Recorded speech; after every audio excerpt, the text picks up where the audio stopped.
చరణ్ టీవీకి స్వాగతం. ప్రచారం ముగింపు. తెలంగాణ స్టేట్లో మున్సిపల్ ఎన్నికల హడావిడి కొనసాగుతుంది. మున్సిపల్ పోరులో చత్తా చాటేందుకు అన్ని రాజకీయ పార్టీలు ఎత్తులు పై ఎత్తులు వేస్తున్నాయి. అధికార కాంగ్రెస్ పార్టీతో పాటు ప్రతిపక్ష బీజేపీ, బీఆర్ఎస్ నేతలు కూడా ప్రచార పర్వం జోరుగా సాగుతుంది. మరోవైపు పోలింగ్ తేదీ అయిన ఫిబ్రవరి 11 సమీపిస్తున్న నేపథ్యంలో ఓటర్లను ఆకర్షించేందుకు పార్టీలు ఆఖరి అస్త్రాలను బయటకు తీస్తున్నాయి.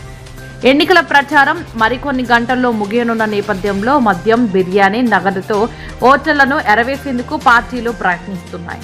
గతంలో గ్రామాలలోని ఎన్నికల టైంలో మద్యం ఎక్కువ పంపిణీ జరిగేది. ఇప్పుడు పట్టణాల్లో కూడా అంతకు మించి జరుగుతున్నట్లు తెలుస్తోంది. ఈ క్రమంలోనే తమ ఊరిలో మద్యం పంచడం లేదంటూ ఓ యువకుడు చేయి కోసుకున్న ఘటన సంగారెడ్డి జిల్లాలో చోటు చేసుకుంది. దీనికి సంబంధించిన వీడియో సోషల్ మీడియాలో వైరల్ అవుతోంది.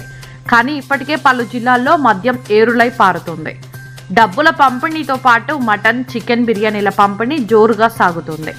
ప్రధాన పార్టీల అభ్యర్థులందరూ పోటాపోటీగా డబ్బులు పంపిణీ చేస్తున్నట్లు సమాచారం.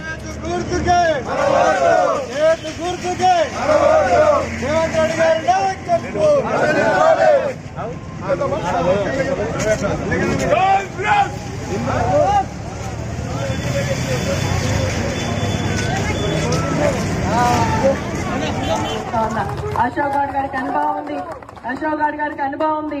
మరి మున్సిపల్ చైర్మన్ గా ఒక్క సంవత్సరం చేసిన కార్యక్రమాలు చేయడం జరిగింది. వాళ్ళు గల్లీ తిరగడం జరిగింది.